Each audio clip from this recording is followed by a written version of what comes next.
Let's come to our next question, which is building long-term relationships with top employees is very crucial, as you know. So, Mhm. what strategies do you use to maintain these connections? Well, it's, I suppose, and this is probably true for anybody listening again, any business we're in have to have a relationship or business development focus. So the business development is to bring it through the door, and then the relationship is to then get to know them and cultivate them from there. And that's ultimately what it is. And it's the same for all businesses. You can call it in a transactional sense. It's a funnel of people coming into the business, and then it's the sort of the management and the engagement there.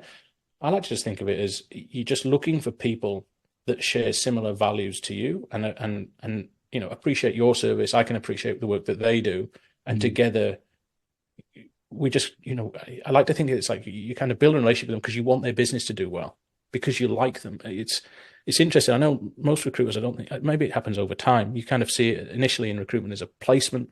There's a vacancy there. There's an opportunity to make a placement. I think over time, and maybe why it helps me build relationships is that I like helping their businesses. I like the businesses I recruit for. I want them to be successful because I feel a part of that, but also I feel that it's going to be easy for me to attract people to their business as well. That's always easier.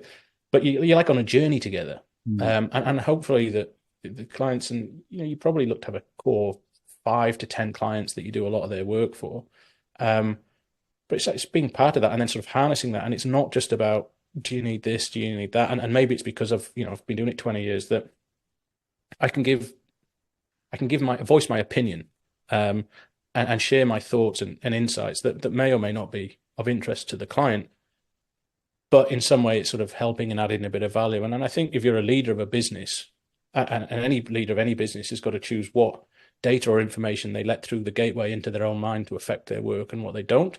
But what you do need as a business owner or business leaders is you need ideas coming at you. You need different opinions because within that, some of it will be right. So yeah, as a recruiter, it's kind of get into a position where you're genuinely. I hate recruitment agent.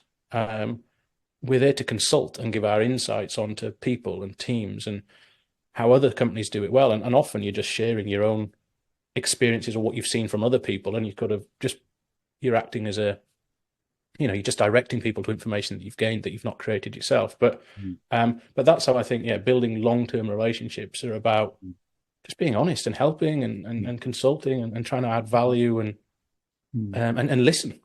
Yeah, mm, that's why I do the podcast. As we were saying before, I do the Building Talks podcast. I actually learn more from speaking to the guests on there in a non-recruitment sense because I'm listening to the story rather than thinking about opportunities or thinking about the problem of a recruitment or mm, finding a recruitment solution. mm, Um, but yeah, it's and one thing I've learned from the podcast is your network, the people you know, that's what makes you good at your job because you're gaining data and then you're mm, trawling through the good data, getting rid of the bad data, mm, and it's helping you in your career. So that's mm. that's how I try and build relationships. It's not about Right. building, yeah, it's about me learning really.